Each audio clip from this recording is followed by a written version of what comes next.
Hi all, Shaz here from Shaz Media. Hope you're doing great.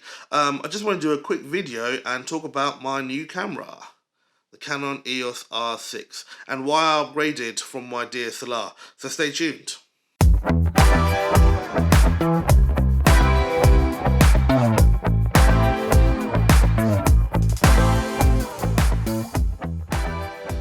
Right, so welcome back to the video. As I said in the intro, I want to talk about my new camera, the Canon EOS R6, and why I upgraded from my DSLR. Now, before I get into that, let's have a quick overview of the specs. I'm not going to go really in depth into it. There's plenty of YouTube reviews out there from guys that are a lot more knowledgeable than what I am about these cameras and have really put it through its paces and tested them out. So if you want a more in-depth video, be sure to go check them out. There's some great content out there and I'll give you a lot more information about these cameras. And they're the videos that I watched to make my decision on which camera to get. So the reason why I got this camera was because it performs really well in low light. I do a lot of restaurant shoots, so they're dark areas, they have a lot of ambience and stuff like that. So it was important for me to be able to get nice clean images and videos at sort of dark areas and low light conditions without disturbing the surroundings and customers by setting up lights, etc. So that was very, very important for me. The other thing was to get 4K as well. My Canon 80D DSLR doesn't have 4K, so this will give me a lot more flexibility and post-edit to create content for various social media platforms where I'm chopping and zooming in and stuff like that. So that's a really, really good selling point for me as well. The other thing was it does 120 frames per second, 1080 at 1080p or 1080.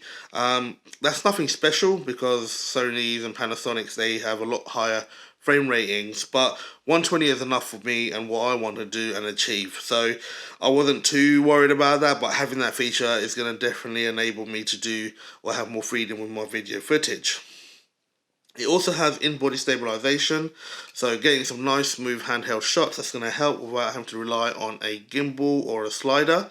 There's nothing wrong with using them, but it's good to have that in there, and I want to test that out and see how it does actually perform. The electronic viewfinder is something that is very unusual. I mean, like I said, I've not really used this yet, but I've charged the battery, put it on, did a couple of test shots in the office, and I was quite blown away by the electronic viewfinder.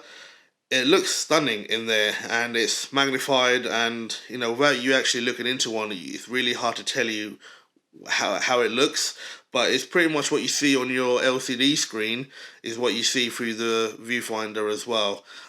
This is electronic, so it's actually the image coming straight off the sensor, and it's actually going to show you how your picture's actually going to turn out or your video's actually going to turn out. It's pretty cool. The screen on here on the back is a flip out like my DSLR is anyway. Everything else seems very, very familiar. Like I said, I want to go into it, test it all out and stuff like that as well. What other features does it have? It has C-Log, so that basically means that I can obviously have more freedom with color correction and have a, tweak and have the flexibility to do some stuff that I want to with colors and change that around. All in all, also it's like 10-bit video as well, so when you're editing the videos, it's really, really high quality as well. But yeah, reason why I upgraded was I wanted to produce higher quality videos, have the 4K option in there, which will give me more flexibility, a lot more slow motion stuff as well. This camera comes in at £2,500. The older brother, the R5, is £3,800, but that does 8K 40 something megapixel pictures. It's crazy stats, but I didn't need that. That was too much for what I was going to use this camera for. For me, the priority was video, and although a lot of the reviews and guys that have tested this out talked about how it's a great hybrid camera for photo and video, it's the video functions that appeal to me, and hopefully will do a good job. So stay tuned on the channel once I've got more in-depth sort of use of the camera and some footage to show you. I can put some footage up from this camera as well and show you how it compares. But yeah, I just wanted to do this quick video really, just to share my excitement about finally getting a mirrorless camera. I feel like that old granddad walking to a nightclub, you know. It's been a long time, but yeah, it should be good fun. Can't wait to use it. Stay tuned, and if you don't follow me, please subscribe. If you want to see what sort of images I take and stuff like that, there's a lot more content on my social media on Instagram, so check out Shaz Media UK. You'll see a lot more of the photos and stuff that I take as well, that's on there.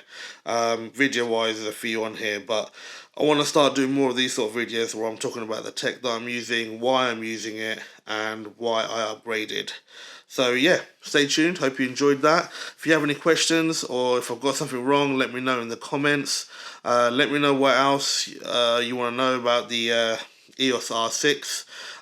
Let me know how you're finding it if you've got one, and do you think it's money well spent? It's quite a massive investment in my opinion. It's the most money I've ever spent on a camera, but I am looking forward to exciting. I'm excited to use it. So yeah, let me know what you think. If you've got one, give me your feedback as well, what you like about it, what you don't like about it, and yeah, we can chat on the next video. Thank you very much. Take care.